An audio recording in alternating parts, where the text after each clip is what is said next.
2013లో ఈ times of ఇండియాది 13/6/2013లో Chidambaram గారు అన్నారు ఇండియన్స్కు ఏమని, Chidambaram to Indians, please don't buy gold, please don't buy gold. Times of India. Chidambaram గారు 2013లో గోల్డ్ కొనొద్దన్నారు మీ Congress finance minister. మళ్ళీ అప్పుడు ఎందుకు మాట్లాడలేట్లేదు మీరు? మల్లికార్జున ఖర్గే ఏం చేస్తున్నారు అప్పుడు? రాహుల్ గాంధీ గారు ఇప్పుడు మాట్లాడుతూ ఉన్నారు.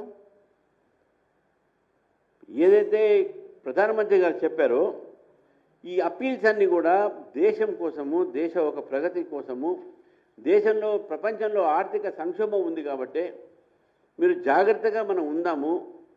బంగారం కొంటే అది సగం కన్నా ఎక్కువ ఫారిన్ కంట్రీస్ తెప్పిస్తాం కాబట్టి వేరే దేశాలకు వెళ్ళిపోతాయి.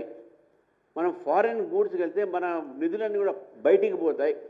మనం లోకల్లో మనం కొంటే మన వాళ్ళ మధ్యనే అది ఉండిపోతుంది అనే ఆలోచనతో ఈరోజు ప్రధానమంత్రి గారు చెప్తే దాన్ని తప్పు పట్టడం అనేది కాంగ్రెస్ పార్టీకు ఇదొక తగదు, దేశ వ్యతిరేక చర్యగానే భావిస్తాం దీన్ని. ఎందుకంటే దేశభక్తి అనేది యుద్ధాలు, సరిహద్దులపై యుద్ధం చేయడమే కాదు, దేశ ఆర్థిక వ్యవస్థలో ఈ వ్యవస్థని మనం ఏ విధంగా బలంగా ఉంచాలని చెప్పే ప్రయత్నం కూడా దేశభక్తియే.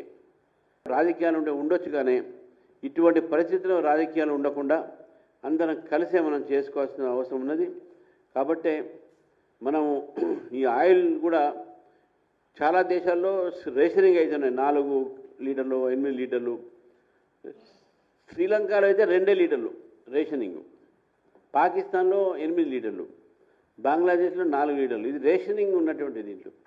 కాబట్టి మీ అందరికీ మీ ద్వారా సీఎం రేవంత్ రెడ్డి గారిని, మల్లికార్జున ఖర్గే గారిని కోరుతా ఉన్నాను.